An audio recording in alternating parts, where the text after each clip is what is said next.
নমস্কার বন্ধুরা, আজ বানাবো নিরামিষ এঁচোড়ের তরকারি। সম্পূর্ণ নিরামিষ, একদম সাদা মাটা আদা জিরে বাটা দিয়ে, আদা বাটা এবং জিরের গুঁড়ো দিয়ে বানাবো এঁচোড়ের তরকারি। এটা ভাত, রুটি, পরোটা যে কোনো কিছুর সাথে খাওয়া যাবে। প্রথমেই এঁচোড়গুলো নিয়ে নেব। এরকমভাবে কেটে নিয়েছি ছোট ছোট টুকরো করে।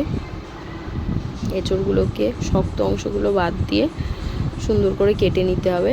তার সাথে মাপ করে নিয়েছি আলু, এরকম ছোট ছোট নিয়েছি। আদা গ্রেট করে 1 ইঞ্চি মতো, আর একটা গোটা টমেটো।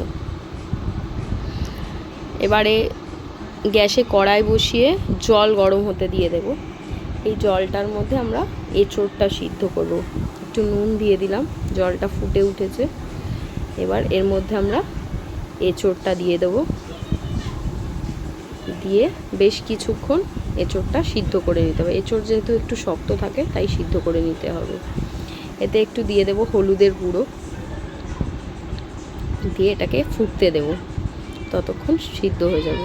বন্ধুরা, আমার ভিডিও যদি আপনাদের ভালো লাগে প্লিজ লাইক করবেন, সাবস্ক্রাইব করবেন, শেয়ার করবেন। এঁচোড়টা সিদ্ধ হয়ে গেছে। এবারে এটাকে ঝুড়িতে ঢেলে নিলাম।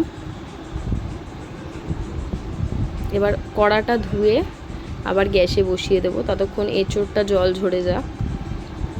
কড়ায় তেল গরম করে জিরে, তেজপাতা আর আলুগুলো দিয়ে একটু নুন হলুদ দিয়ে বেশ লাল লাল করে ভেজে নেব। দিয়ে দেব একটু জল, আদা টমেটো যেটা ছিল, একটু লঙ্কার গুঁড়ো দিয়ে এটাকে কষতে দেব। জিরের গুঁড়ো দিয়ে দিয়েছি, দিয়ে এবারে শুধু এটাকে কষাতে হবে তেল ছেড়ে আসা পর্যন্ত, আর টমেটোগুলো গলে যেতে দিতে হবে। দিয়ে এটাকে কষিয়ে নেব বেশ কিছুক্ষণ সময় নিয়ে।